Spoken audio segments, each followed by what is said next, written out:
پیدائش 14واں باب۔ اور سنار کے بادشاہ امرافل اور الاثر کے بادشاہ اریوک اور الیام کے بادشاہ کدرلا عمر اور جوئم کے بادشاہ تدعال کے ایام میں یوں ہوا کہ انہوں نے سدوم کے بادشاہ بر اور امورا کے بادشاہ برش اور ادما کے بادشاہ سنیب اور زبوئم کے بادشاہ شمبر اور بالے یعنی زخر کے بادشاہ سے جنگ کی۔ یہ سب سدیم یعنی دریائے شور کی وادی میں اکٹھے ہوئے۔ 12 برس تک وہ کدرلا عمر کے مطیع رہے، پر 13ویں برس انہوں نے سرکشی کی،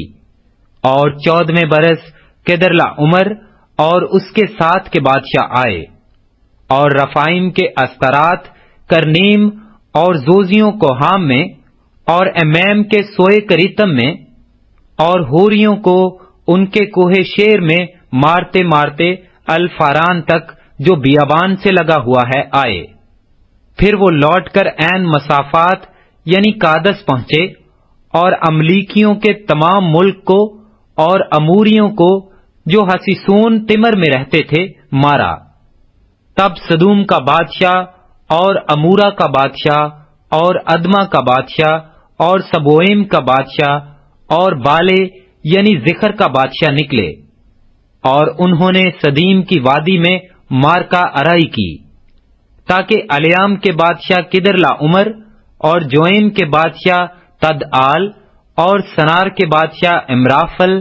اور الاثر کے بادشاہ اریوک سے جنگ کریں۔ یہ 4 بادشاہ ان 5 کے مقابلہ میں تھے، اور سدیم کی وادی میں جا بجا نفت کے گھڑے تھے، اور سدوم اور امورا کے بادشاہ بھاگتے بھاگتے وہاں گرے، اور جو بچے پہاڑ پر بھاگ گئے۔ تب وہ سدوم اور امورا کا سب مال اور وہاں کا سب اناج لے کر چلے گئے، اور ابراہیم کے بھتیجے لوط کو اور اس کے مال کو بھی لے گئے، کیونکہ وہ سدوم میں رہتا تھا۔ تب ایک نے جو بچ گیا تھا جا کر ابراہیم عبرانی کو خبر دی،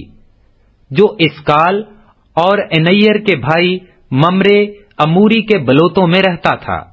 اور یہ ابراہیم کے ہم عہد تھے۔ جب ابراہیم نے سنا کہ اس کا بھائی گرفتار ہوا، تو اس نے اپنے 318 مشاک خانہ زادوں کو لے کر دان تک ان کا تعقب کیا، اور رات کو اس نے اور اس کے خادموں نے غول غول ہو کر ان پر دھاوا کیا اور ان کو مارا، اور خوبا تک جو دمشق کے بائیں ہاتھ ہے ان کا پیچھا کیا، اور وہ سارے مال کو اور اپنے بھائی لوط کو اور اس کے مال اور عورتوں کو بھی اور لوگوں کو واپس پھیر لایا۔ اور جب وہ کدرلا عمر اور اس کے ساتھ کے بادشاہوں کو مار کر پھرا،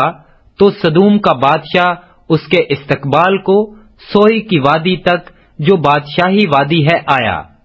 اور ملک صدق سالم کا بادشاہ روٹی اور میل آیا، اور وہ خدائے تعالیٰ کا کاہن تھا،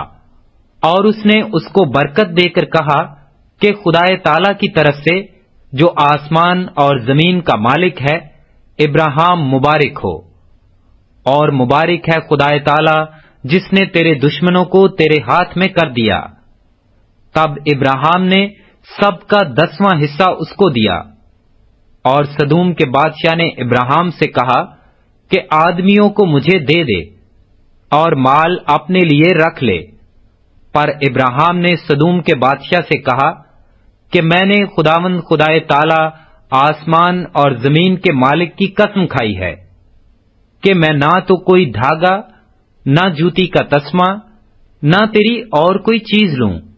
تاکہ تو یہ نہ کہہ سکے کہ میں نے ابراہیم کو دولت مند بنا دیا، سوا اس کے جو جوانوں نے کھا لیا، اور ان آدمیوں کے حصے کے جو میرے ساتھ گئے، سو انیر اور اسکال اور ممرے اپنا اپنا حصہ لے لیں۔